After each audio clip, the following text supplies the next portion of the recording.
A palavra de hoje tem duas partes, viu? A primeira dela é não fique ansioso. Fácil de lembrar, né? As músicas já falavam isso. Não fique ansioso. A segunda parte é tenha certeza.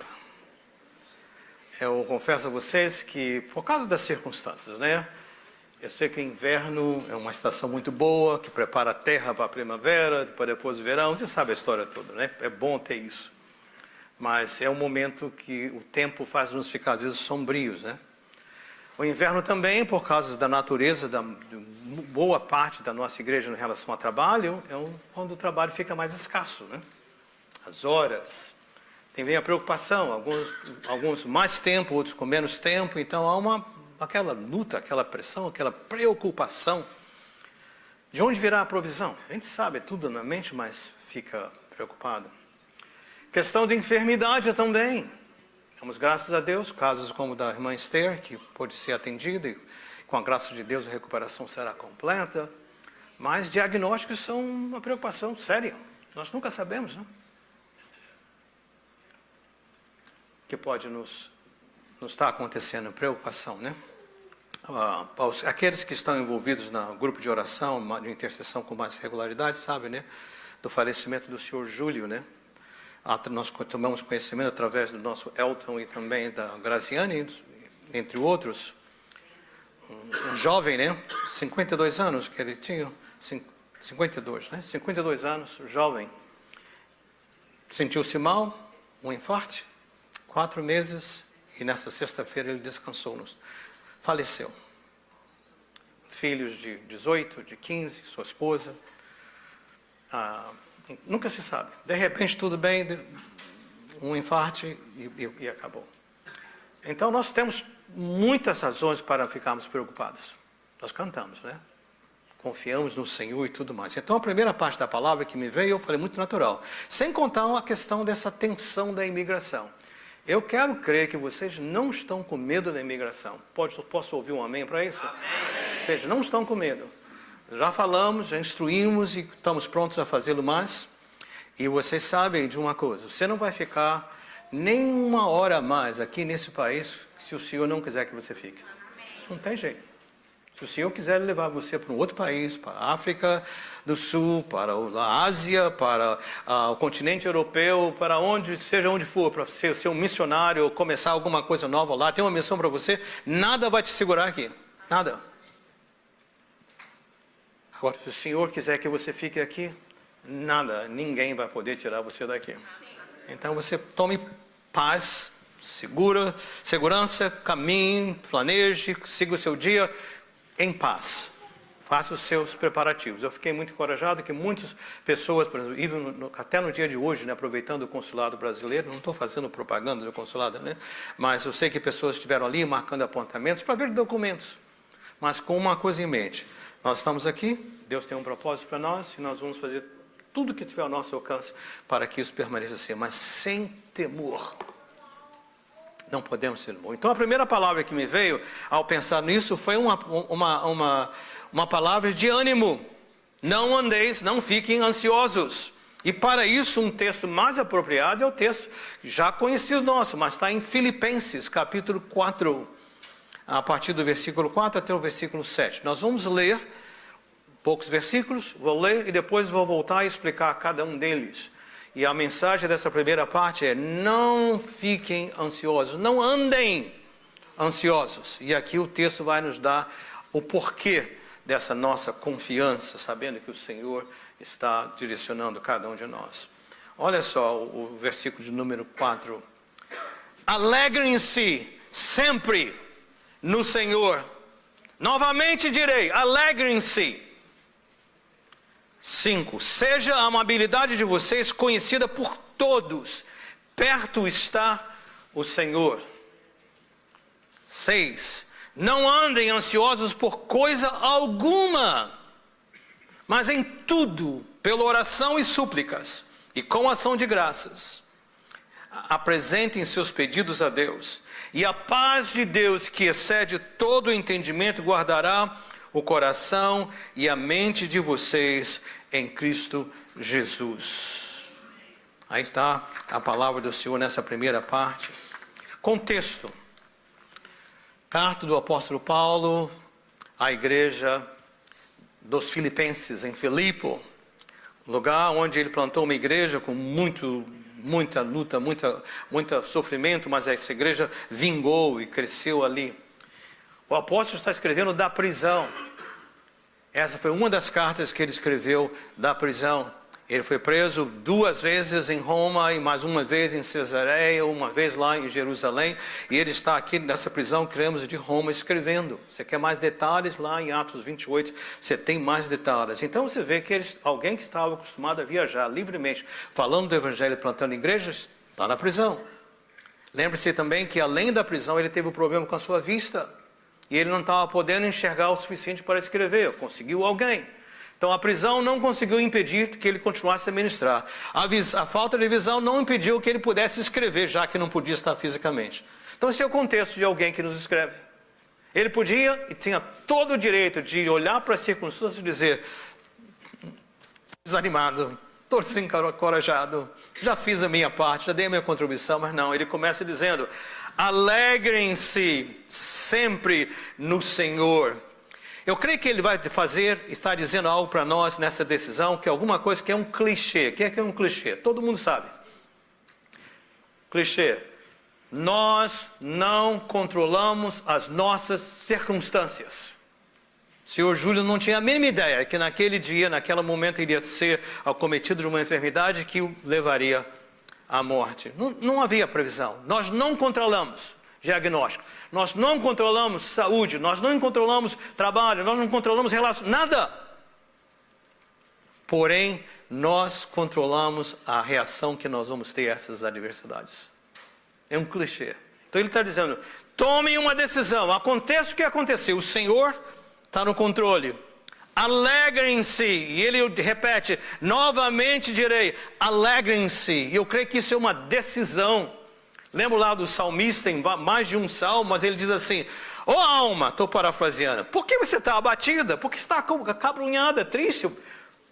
Põe a sua confiança no Senhor. Ô alma, falando consigo mesmo, né?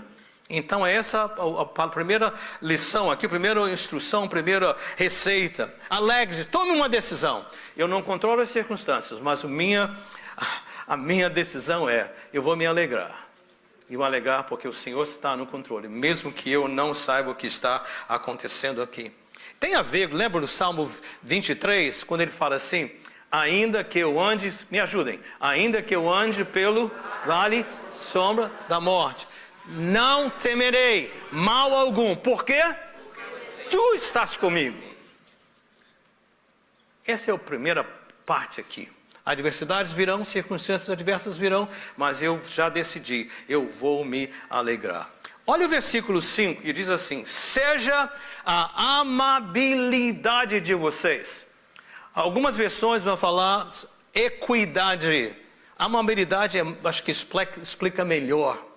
Quando nós estamos debaixo de pressão, naturalmente, perdemos o sono, dormimos mal, acordamos de mau humor. Quem é que paga o preço dessa preocupação em geral? Se você é casado, quem é que paga o preço? Se o marido, a esposa. Se for a esposa, é o marido. Se tiverem filhos, quem são os próximos? São os filhos. E se tiver no trabalho, quem paga? Os companheiros de trabalho. Se for na igreja, quem é que vai também sofrer? Pastor, não. Os presbíteros, os membros, nós temos que descontar em alguém. É interessante que ele fala assim: não, alegrem-se, mas o versículo 5 ele aproveita o gancho e diz assim: sejam amáveis uns com os outros. Sejam amáveis uns com os outros.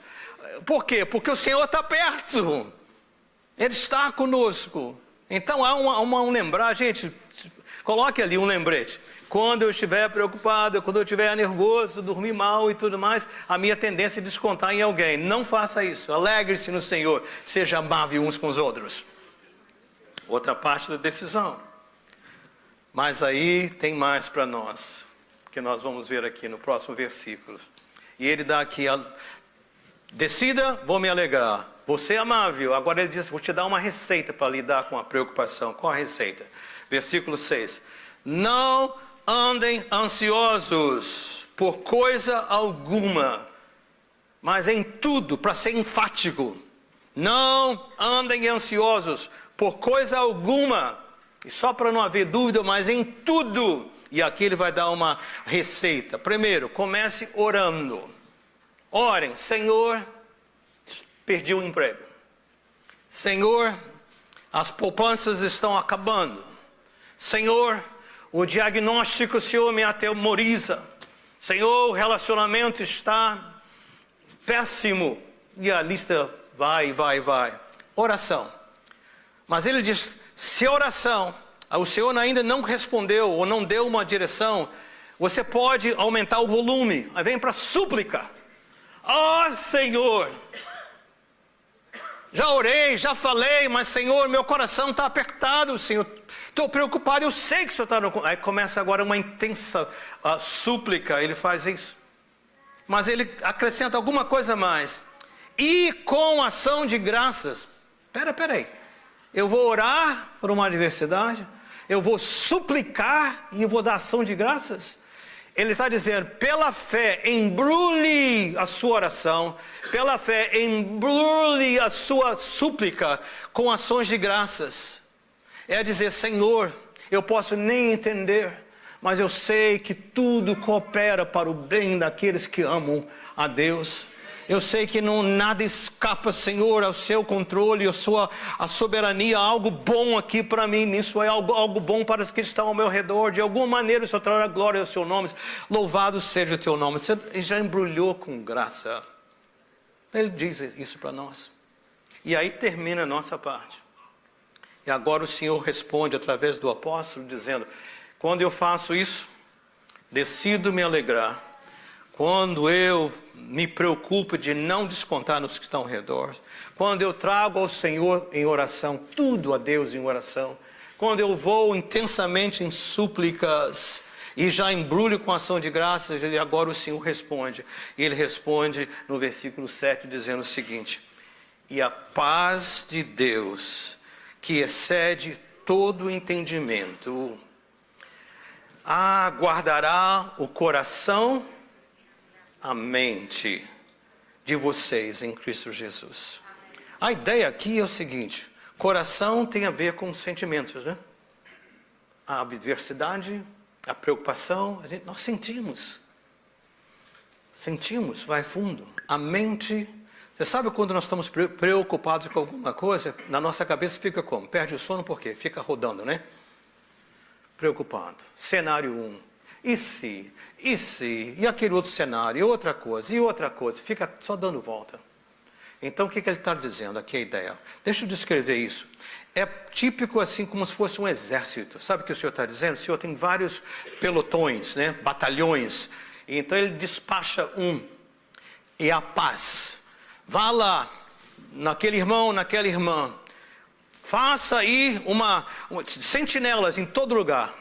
A palavra não diz que aos seus anjos dará ordem para que nos guardem. Ele despacha a paz para agir em 2 horas, para que nada de fora possa interferir. Aonde? Na mente, para que o nosso pensamento não esteja preocupado com as circunstâncias, mas a mente no Senhor. Eu não entendo o que está acontecendo, mas a minha mente está no Senhor e a gente descansa. Lá o Salmo fala, né? Salmo 4, em paz me deito e logo pego no sono, por quê? Por quê? Só tu, Senhor, me fazes repousar seguro. Então ele trabalha na mente. A paz, vai lá, guarde, coloque guarda, sentinelas, ninguém ataca, nenhum pensamento. Interrompe. E ao mesmo tempo ele fala, vai aos sentimentos. Muitas vezes nós sabemos aqui, mas não sentimos no nosso coração. Então a paz de Deus é despachada. E ele diz, essa paz excede todo entendimento. Ou seja, não dá para explicar, não dá para compreender, não dá. Voltando ao senhor Júlio, na quarta-feira nossa irmã Graziana falou, olha pastor, ele não está bem, e o hospital já deu à família notícia que eles precisam tomar a decisão de desligar os aparelhos respiratórios, coisas assim. Eu disse, olhei lá a agenda, eu falei, eu vou na sexta-feira. para vê-lo. Isso era na quarta. Mas naquele momento, enquanto me preparava, o Senhor falou forte no meu coração: vai hoje. Então, ajustei lá a agenda do dia, fui direto ao hospital. Eu sei que eles são católicos romanos, mas eu sou a família católica romana mais crente que eu já vi. Ali estava a esposa em paz. Sua filha, né, eu creio que é Juliana, o menino Luciano e a menina Juliana. Então estava 18 anos e 15 anos e a esposa, segurando a mão do pai, acariciando, uma paz completa, sabendo que logo eles teriam que fazer uma decisão. Quando eu estava ali, a enfermeira chegou, dizendo: olha, nós já estendemos a vocês uma semana, no máximo até sexta-feira vocês têm que fazer essa decisão. Ele precisa ser desligado dos aparelhos. Ele já estava num quarto de conforto. Fiquei imaginando ali, né? Era um momento talvez de desespero, não. Paz, que excede todo entendimento. Então o Senhor está dizendo o seguinte: eu sei que vocês passam. Não há nada nesse universo que o Senhor não... Ele é onisciente, onipresente. Não há nada nesse que escape à sua atenção. Ele sabe tudo, ele sabe o que você está passando, cada momento, cada situação, cada circunstância. Mas ele está dizendo também: eu tenho um plano, tenho um propósito. E essa paz que excede o entendimento, que não tem explicação, invade o coração. Sei que a palavra ela não é complicada, né? Mas às vezes é difícil de aplicar. Mas eu garanto a você, você quer experimentar aquela segurança, aquela tranquilidade? De poder saber, seja qual for a adversidade, eu estou seguro nas mãos do meu Senhor. Ele diz: não fiquem ansiosos. Tudo que você tem, decida alegrar-se. Seja amável, não desconte nos outros. Ore, suplique. Já agradecendo, descanse no Senhor. Ele tem um melhor em mente para você. Então essa é a primeira parte. Estava tudo bem, eu ia parar aqui, já acabávamos cedo, né? A gente ia até o break e tudo mais. Mas o Senhor, e eu mandei um recado para a Jenny, eu falei: Jenny, Deus está aumentando, essa mensagem está ficando maior. Porque me veio um texto que é conhecido, mas difícil de pregar. Que eu me lembre, é a minha primeira vez em mais de 50 anos de ministério que eu vou pregar nesse texto. Poucos versos. Está em Mateus. Se pudesse, você estava em Filipenses, volta a Mateus, capítulo 7. E vai estar aqui na tela também. Mas eu queria que, mesma coisa, eu vou ler e depois vou explicar cada um desses versos. Que a primeira parte da palavra era: não fiquem ansiosos. A segunda parte era: tenha certeza. Esteja certo. E eu vou explicar: esteja certo de quê? Mateus, capítulo de número 7, versículos de 21 a 23. Vai estar na tela também, mas se você tem a Bíblia, acompanhe. E eu sempre encorajo, sublinhem, marque alguma coisa que chamou a sua atenção. Antes de nós lermos versículos 21, 22 e 23, contexto. É um sermão de Jesus. É um sermão único, registrado de ponta a ponta. Ele ensinava muito, muitas vezes, mas em porções. Aqui ele estava na montanha, por isso é chamado, nós chamamos de Sermão da Montanha. Ele estava na montanha, o povo todo se acomodou. E o que aconteceu? Ele começou a ensinar. Começou no capítulo 5, com as bem-aventuranças. Bem-aventurado aquele, lembra-se dessas bem-aventuranças? E vai terminar no capítulo 7. Esses versículos que eu vou ler são quase o final. Só tem um pedacinho depois dele, versos até o versículo 27, mas vou parar no 23. Esse é o contexto, o sermão de Jesus. E o Senhor está dizendo e instruindo. E o Senhor Jesus, quando tinha que falar alguma coisa dura, uma verdade, ele não media palavras, ele não ficava cheio de dedos, ele ia direto ao assunto. Olha o que ele falou para aquele povo, o que ele pregou. Versículo 21. Nem todo aquele que me diz, Senhor, Senhor, entrará no reino dos céus, mas apenas aquele que faz a vontade de meu Pai que está nos céus. Até aí, ok, está tudo bem. um aviso, nem todo mundo, mas somente aquele que faz a vontade do Pai que está nos céus. Ele chega ao versículo 22, agora me assusta, nos assusta. Muitos me dirão naquele dia: Senhor, nós não profetizamos em teu nome? Em teu nome nós não expulsamos demônios? E em teu nome não realizamos muitos milagres? Então eu lhes direi claramente: nunca os conheci. Afastem-se de mim, vocês que praticam o mal. Complicado, não? Por que complicado? É porque nessas palavras o Senhor está descrevendo a maioria de nós, não está? Pastor, o que o senhor quer dizer? Nós vamos ficar fora? Não, não é isso. Ele está dizendo o seguinte: pessoas que dizem Senhor, Senhor, são pessoas que reconhecem Jesus como sendo Deus. Para ser mais enfático ainda, o Novo Testamento está em grego. Essa palavra Senhor, Kyrios, é a palavra que o mundo romano, o Império Romano, usava para o César. César é Senhor. A implicação é que ele é Deus. O cristão dizia: pode me colocar no Coliseu, pode me crucificar, pode me queimar vivo, mas só existe um Kyrios, Jesus. Então essas pessoas aqui nós já percebemos que são, Jesus está dizendo, nem todo que diz Senhor, Senhor, Kyrios, Kyrios quer dizer, são pessoas que reconhecem que Jesus é Deus. E ele continua para dizer o seguinte: entrar no reino dos céus, né? E ele vai dar mais informações, porque no próximo versículo 22 as pessoas dirão: Senhor, nós não profetizamos em teu nome? O que é profetizar? É um ministério, é um dom do Espírito Santo de Deus. Pastor, como é que pode alguém que tem o Espírito Santo de Deus profetizar? Ou agir em alguma coisa em nome do Senhor? Você olha na palavra de Deus, muitas vezes o Espírito Santo de Deus usou pessoas que não eram, né? O rei Saul é um dos que vem à mente para mim. O próprio Judas com Jesus.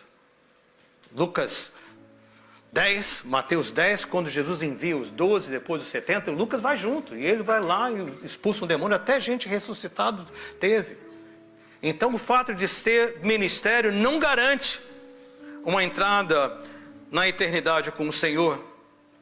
Então essa é uma das preocupações. Outra coisa, Senhor 2 vezes, isso é intenso. Quer ver um exemplo? Quando o rei Davi recebeu a notícia que o seu filho Absalão havia sido morto, vocês se lembram? Ele fez uma insurreição contra o pai, mas o Davi amava o seu filho. E o general chega para dizer: olha, ele foi morto, nós ganhamos, vencemos a guerra. Davi fala: Absalão, meu filho, Absalão, meu filho. É porque o texto semítico sempre usa repetição para enfatizar. Então essa pessoa que está sendo descrita crê que Jesus é Deus. Essa pessoa tem ministério. Essa pessoa tem intensidade, faz com todas as suas forças. Mas Jesus, de maneira tão direta, ele vai dizer o seguinte: eu lhes direi claramente. Imagina a rejeição: nunca os conheci. Afastem-se de mim, vocês que praticam o mal. Senhor, não entendo. Pessoas que reconhecem o Senhor pelo nome, pessoas que têm ministério em seu nome, pessoas que intensamente declaram que o Senhor é Deus. Essas pessoas, o Senhor diz que não conhece. Que história é essa? Como é isso? Como é isso? João 17, o Senhor Jesus estava usando o tempo final com os seus discípulos antes de ser preso. E ele está orando a Deus por eles. Lá no capítulo 17, uma oração inteira, oração de Jesus pelos seus discípulos. Versículo 3, ele fala assim: esta é a vida eterna, falando com o Pai, que te conheçam, o único Deus e verdadeiro, Jesus Cristo, a quem enviaste. Então, esta é a vida eterna, que conheçam. Fiquei pensando, Senhor, e agora? O que é isso?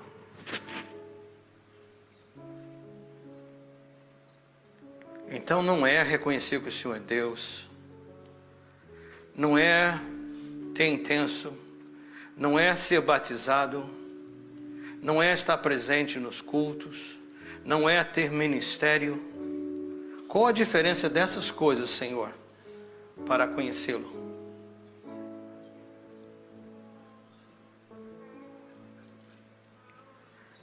E a revelação que vem ao meu coração é o seguinte: é que todas essas coisas, nossa natureza humana é tão complicada, tão maligna por vezes, que a gente finge, ou a gente fica calejado e pratica essas coisas, sem conhecer o Senhor.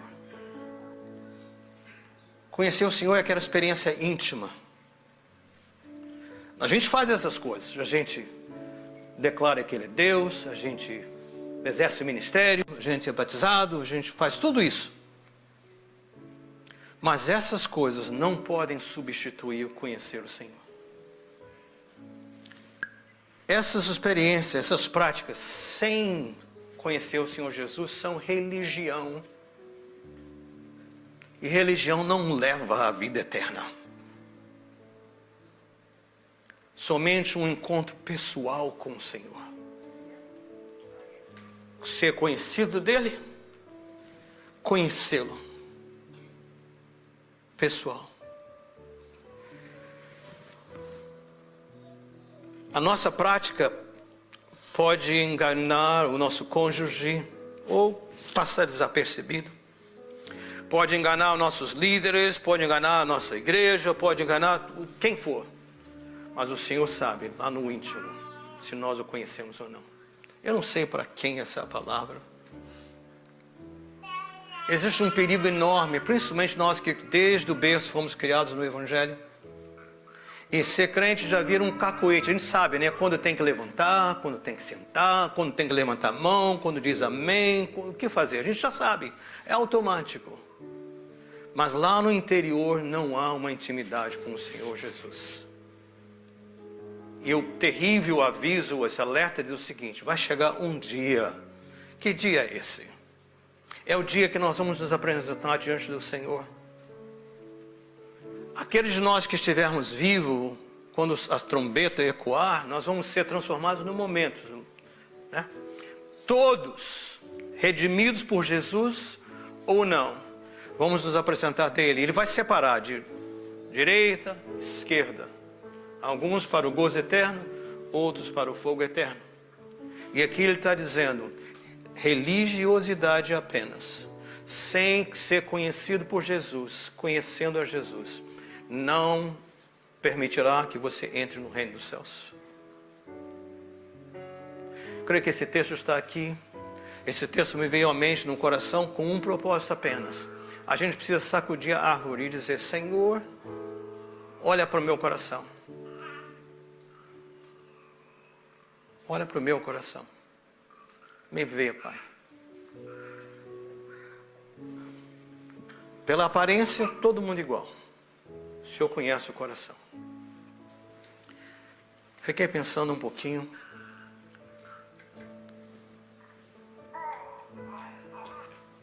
A maioria das religiões do mundo é assim. Você faz boas obras, Deus te abençoa. Então a gente pode botar na balança. Está em falta, faz um pouquinho mais de boas obras, equilibra, tudo bem, Deus abençoa, Deus me deve. Mas esse não é o Evangelho. Esse não é o... Se fosse assim, Jesus não precisava ter vindo a esse mundo. Era só a gente fazer boas obras e a gente ia para o céu. A nossa situação como seres humanos é tão incurável que Deus precisou enviar Jesus, deixou a sua glória, desceu a esse mundo, tomou a forma de homem, tomou a forma de um servo, e foi obediente a Deus até a morte, e morte de cruz. Para quê? Porque o remédio, a cura para a nossa condição humana é tão tremenda que somente o sacrifício perfeito dele poderia nos redimir, nos reconciliar com o Pai. Não tem outro jeito. Então uma compreensão é o seguinte: eu vou reconhecer o Senhor como Jesus, como Deus. Eu vou ser intenso na minha adoração, eu vou ministrar a Ele, não para que eu seja salvo, mas porque Ele deixou a sua glória por mim. Ele pegou a minha vida que não tinha jeito de chegar aos céus e me deu o direito de entrar na glória, através dos seus pecados. E através disso, Ele transformou tudo. Então eu faço tudo isso. Jesus, o Senhor é Deus. Jesus, em teu nome. Jesus, em teu nome.